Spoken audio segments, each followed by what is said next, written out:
Well, welcome back, folks, to the third show today. And what a great day it's been. We've had Commissioner Hurd here in the studio. First hour talking about Port Salerno and all those good things. And then we had John Columbus. He's running a young guy, a millennial, running for Senate, just jumping right into the big seat. And he just joined us last half hour. And now it's my pleasure to have Joe Catrambone in. Joe, it's the first time I've had you here as a guest on my show. So I'm really excited to talk with you. There's so many things that the Stuart Martin Chamber is active in, and today we're going to focus a lot on the CPAC. But for those of you that don't know, and I think most of you do, Joe served as president and CEO of the Titusville, Florida Chamber of Commerce from 84 to 89. He was appointed president, CEO of the Stuart Martin County Chamber of Commerce from 1989 to present. So you have been the head of this for quite some time.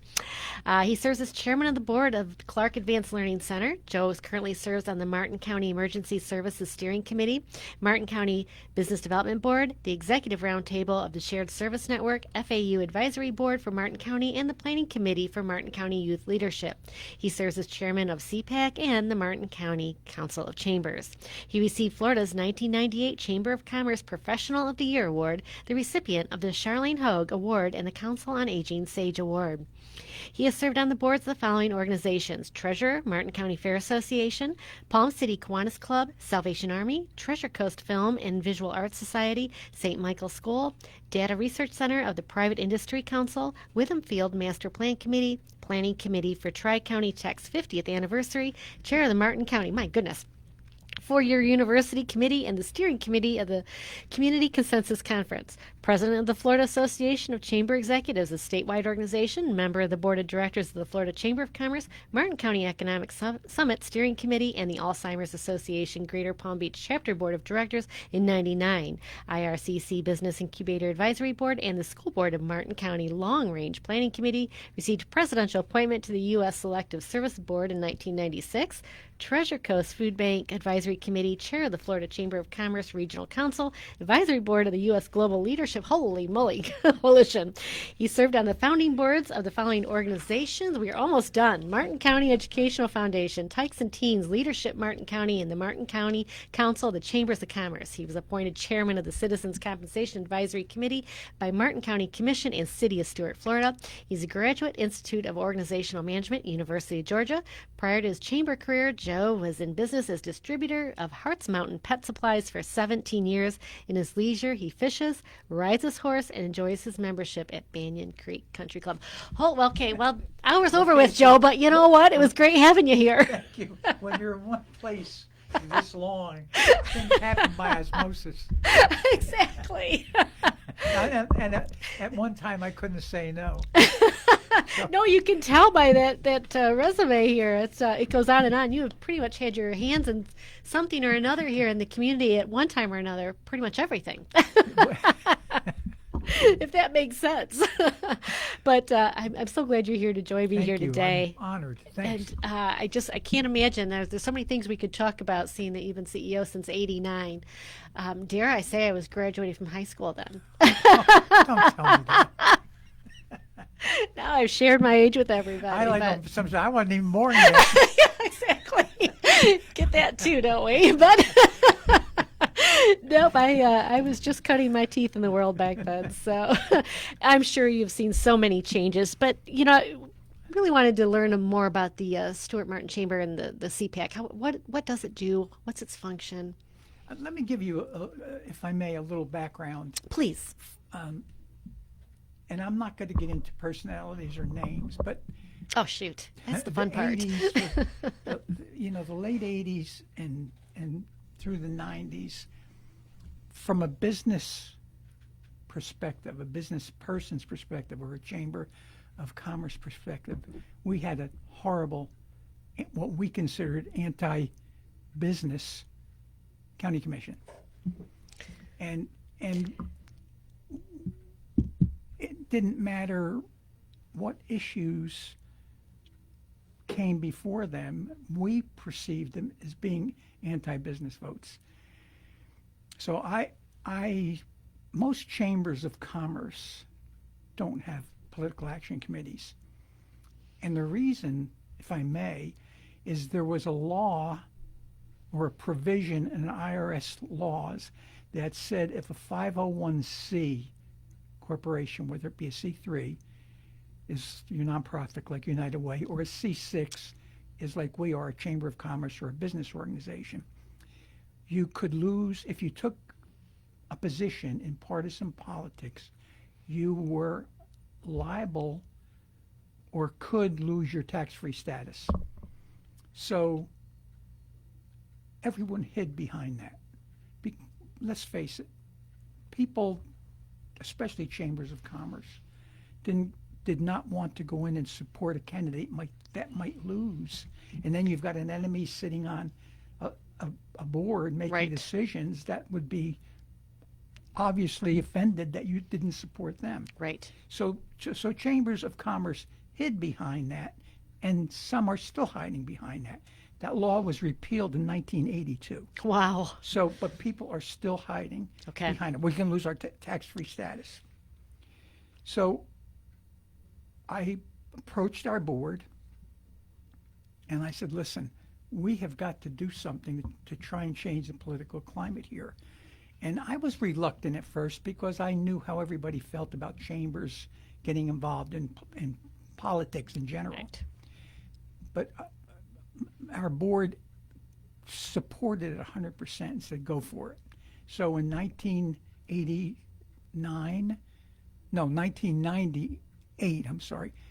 we applied for a 501c. And we were awarded it. And we conducted a campaign in 2000. We raised $125,000. And we unseated 3 seating commissioners. Wow. And got 3 of our people elected. Now, it was an anomaly because, I mean, we were on TV. We were on ABC, CBS, NBC prime time with clips. We showed traffic in Martin County. Wow. It was really a great campaign. And as it turned out, we, as I said, unseated what we thought were 3 anti-business commissioners. Right. So we've been fortunate since then. There was a couple of years there where we thought we're on the wrong side of a 3-2 vote. But again, this is from a business perspective. A lot of people listening out there probably thought those commissioners were back then were great because they were anti-everything. They were anti-growth. They didn't want any new development. They made it nearly impossible to do business in Martin County. We used to say we're not open for business. When we got our commissioners elected, we said we're open for business. And by that, we don't mean unbridled growth. We have never supported a development, and that's not what we do. We don't support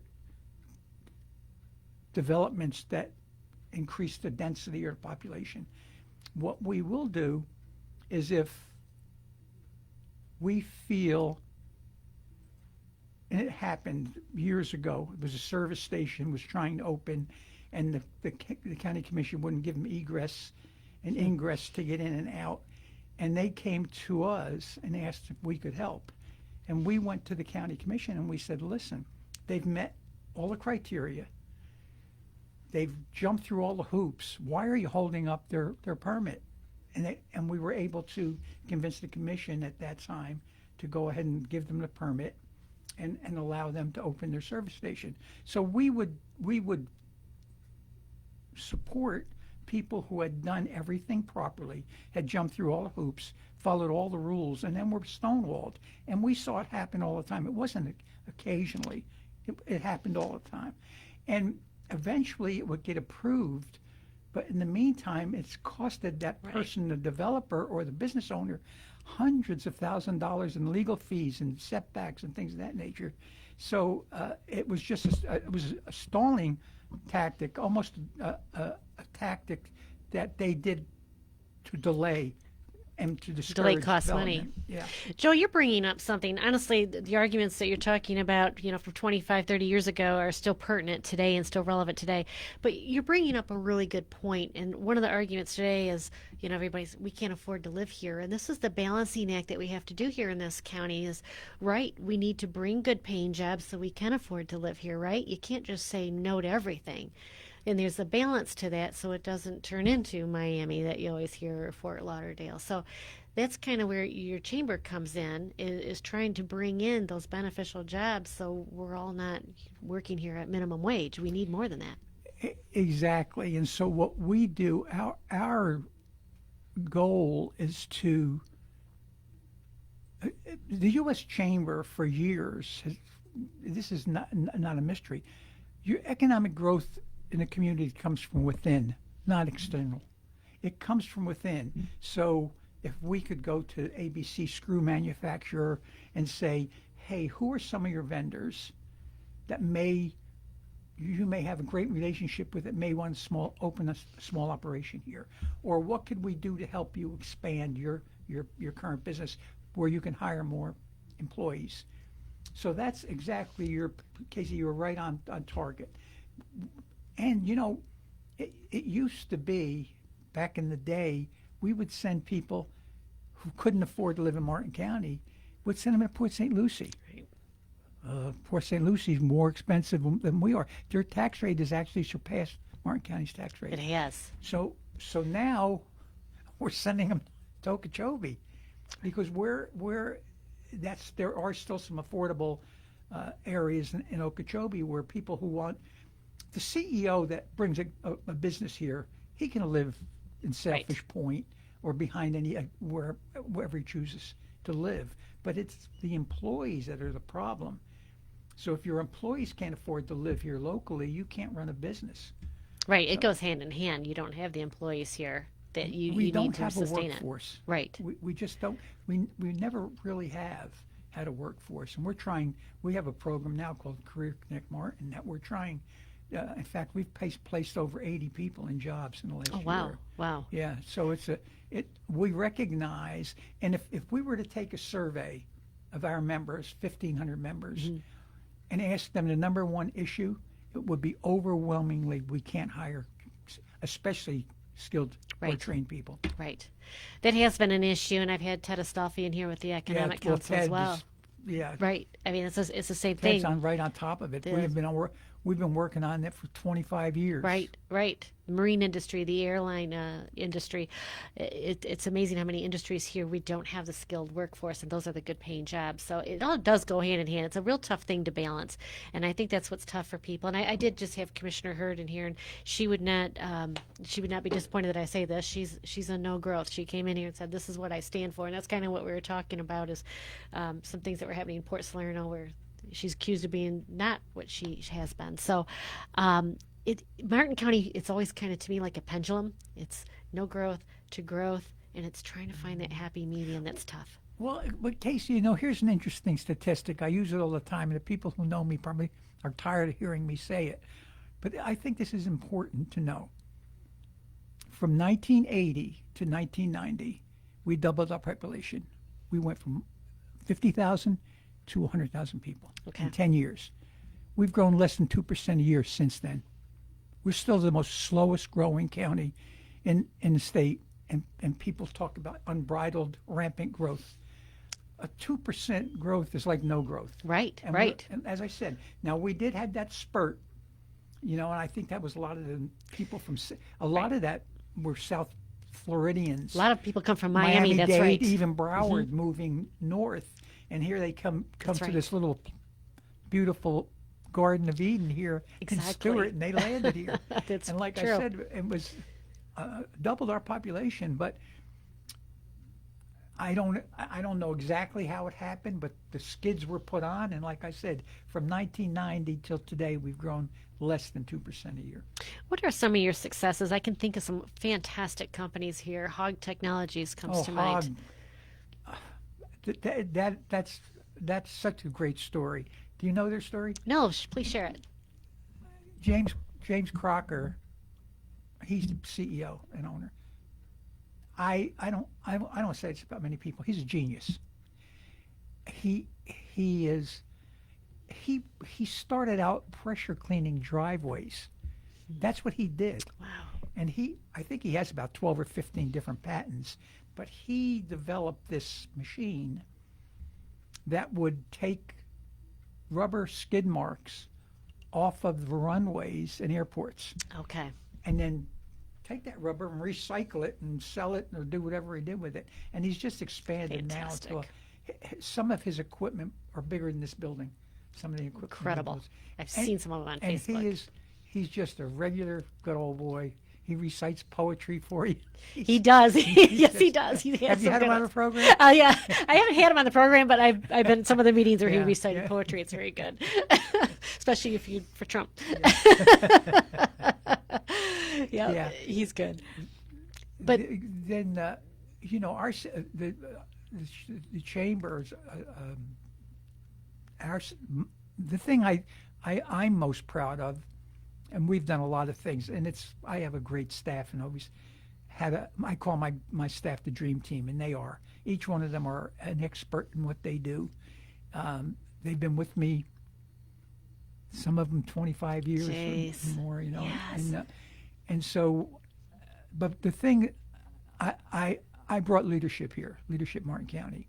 I don't know if you're familiar with. I am familiar with it. I haven't been through it. I'm going to. It's something I Okay. want to do. But So I yes. think that's probably the thing I'm most proud of, and I didn't realize it, but when I was hired for the job back in '89, I was told later by some of the people that were on the search committee, the reason I was hired is because I was one of the chambers that started Leadership Brevard.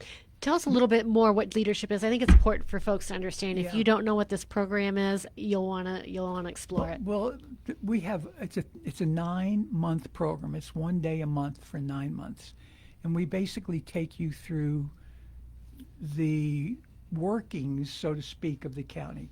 We have a criminal justice day. We have a legislative day. We have a healthcare day where we go to the hospital, and so it covers every aspect of how the county works. Emergency response. And Yeah, and you get to meet people under normal circumstances that you wouldn't have a sit down with them, like the sheriff, or like our state senator, our local or our House of Representatives, county commissioners. So you get the city manager, the city police chief. So you get to really meet people and interact with them, and it's a whole day for 9 months, and it's just a wonderful program. And I've had people say, "My God, I went to high school here. I never knew." right. Some people, it's incredible to me. Some people have never been to Indiantown. Right. That is incredible. It's an economic driver, Right. and it's growing. It's growing more and more. It's It really is. a hot spot right now. It is. And A I lot of think good things are going to the happen. smartest thing they ever did was hire Taryn Christ as Yes. the manager. Yes, they had some bumps and bruises there along the way, but Yeah. she's come in and really straightened it Yeah, out yeah. there. So they were fortunate that it worked out. Yeah. Took her from the county. She had retired she from the county. retired. Yeah, she retired from the county, but Yeah. then I knew she couldn't stand it. no, she was not out of it for very long at all. Bless her heart. So She made a presentation at our local government affairs meeting last month, and she had everybody just mesmerized, And I Well, mean, it just so much all the knowledge. things that they've have going on out there. It's incredible. she had to step in there and really straighten some things out, and impressively she has. Oh, So- I think she definitely has. Yeah. And it's amazing. You think you're running the county, but I will say with Indiantown, it truly was a mess, and it really took somebody of her caliber to come in, and it just simmered it right down, and they're back on track, and they got great things that are happening out there now, Yeah. and as you said, great things on the horizon. Yes. So Indiantown Marine Center just was annexed in. Mm-hmm. I foresee probably a lot more of that will be happening for Indiantown. Yeah, so. you need to get her on your program. I will. Talk I will. about it, yeah. She's fantastic. Yeah, she is. Absolutely. So that's what the CPAC was for, is to kind of be that It was political arm. changed to change the flavor, so to speak, of the commission and the city. We also are involved in the city races too. The city has always been pretty proactive. We consider Yes. pro business, but we just had a problem with the commission. It was, and we don't expect if we lobby a commissioner to vote on for what we ask for every time. The good news is I think that in recent years, I can't remember the last time I asked or lobbied a commissioner for something, and we've never lobbied for the chamber. We'll lobby for a member of somebody. on behalf of a member who may be having problems. A lot of times, people are having problems with staff, and the commission doesn't even know about it until we bring it to their attention. And I've had it happen, and I won't get into I went to a deputy county manager and told him of a story that was related to me by a member that was trying to get something permitted and was being stonewalled. He got from his desk, went to that staff person's desk and said, "Where is this application?" And wherever it was on the pile, he put it on top and said, "I want it taken care of now."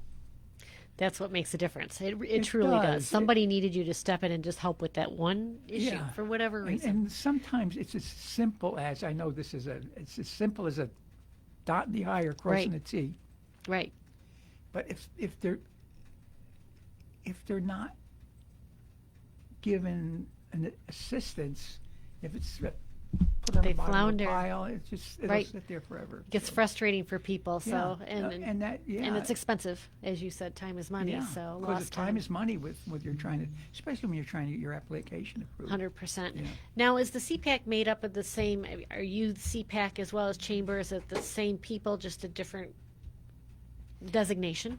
Yeah, CPAC is under the auspices of the Stuart Martin County Chamber of Commerce.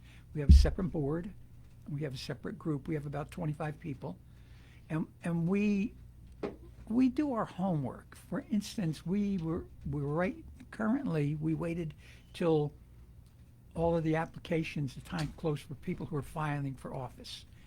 So on July, I believe it's 26th, I'm not sure of the date yet, but sometime in July, we will call in each candidate, incumbents and challengers, and call them in to our CPAC meeting with about 20 or 25 of us there, and we'll ask questions of those candidates, and then at the end of the day, CPAC will vote on who they're going to support in which race. Okay. So this time, we're doing the city too. So we'll have 5 races this year, 3 county commission seats and 2 city commission seats. Right. So we'll interview all of those people who are running. Okay. Not just the incumbents. We want to hear from everyone.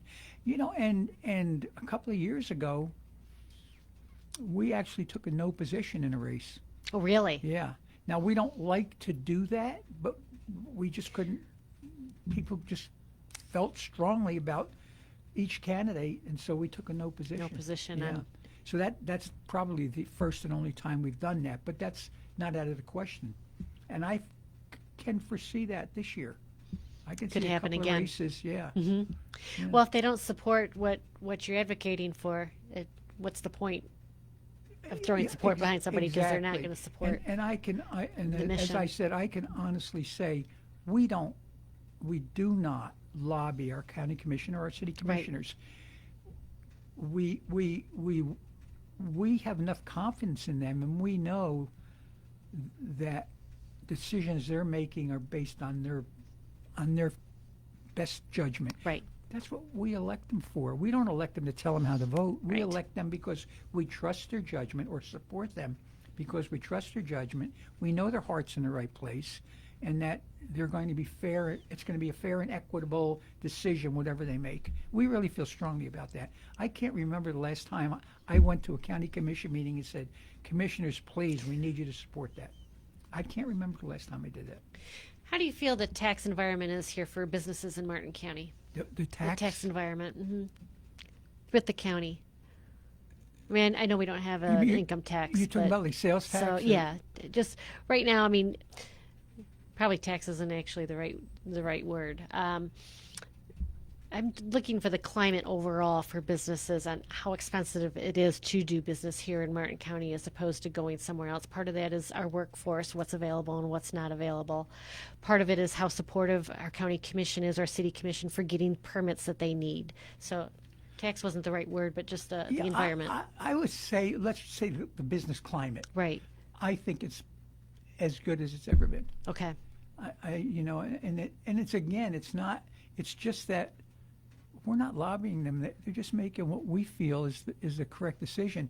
And if there's something that we are supporting and they vote against it, so be it. That's what it is. Again, we elected them because we rely on their good judgment and making the right decision. So we don't hold it against them or Right. scold them, so to say, that they didn't support our issue. We know they can't support every issue. You know, Now, if someone came into my office and said, "I'll vote everything you want," I'd ask them to leave. the only one that does that is yourself. You're the only one that can support everything you want. I always said. So, Joe Catrambone, again, CEO of the Stuart Martin Chamber. There's so much more we could talk about. I appreciate having you in Thank here you, today. Casey. I appreciate it. Enjoyed being here. It's been fun. WSTU is my favorite radio station. Mine too. I've been on it for 30 years. Longer than Every me. Thursday morning. Every Thursday Well, that's morning. fantastic. Now Evan calls me on Yes. Thursdays. Yes. Well, it's important because you keep everybody in tune and with the business environment. Yeah. And